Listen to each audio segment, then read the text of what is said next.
Guys, hindi na ako nakapag-behind the scene ako. Hindi lang ako nakapag-good morning. Kasi biglaan tong sked na to. So, sarado na yung tubig, yung aircon. Halos lahat sarado na eh. Aayusin na lang to. Kasi pumunta akong bangko. And yung lalakarin ko, ayun, fail.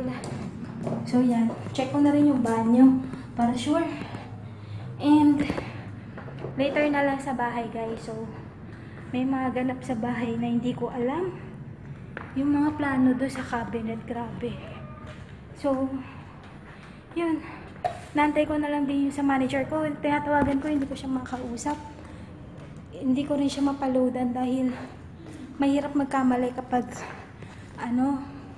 kapag bumili ka ng card. So, yun. Tapos, ang sabi naman doon ng babae, kapag dinirekta siya, wala siyang pretext. So, hindi ko alam kung paano gagawin doon. So, yun, mamaya na lang, isiset ko muna tong mga to and andayin ko lang yung tawag niya. Tapos, uuwi na ako. Gusto ko nang kumain dahil wala pa akong almusal. Grabe. Alas 4 na mahigit. 4:30. So, yun. Mamaya na lang. Yun, guys. So, nakauwi na ako. At, ayan. Ito. Yan. Sa ilalim yung kapatid ko. Grabe, nauntog ako dito kaninang umaga.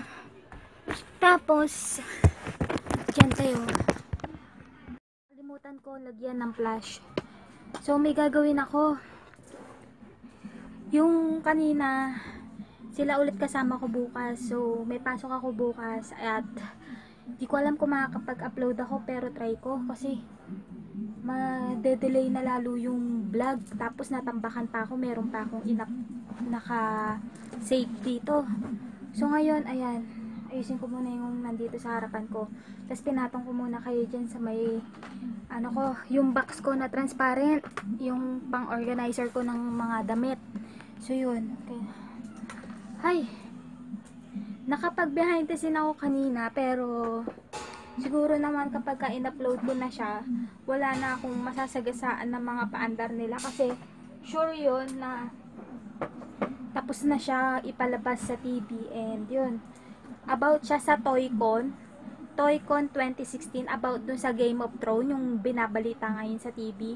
So, dahil delay yung itong vlog ko, yan, yun yung epekto nun, hindi updated. And ang maganda lang dun, yung mga paandar nila, hindi ko mare-reveal agad-agad. Kumbaga parang matatapos na yon, tapos na siyang ipalabas sa TV, iba na yung mga balita sa TV, ganyan, bago nyo mapanood. So, yun yung reason kung bakit ako delay.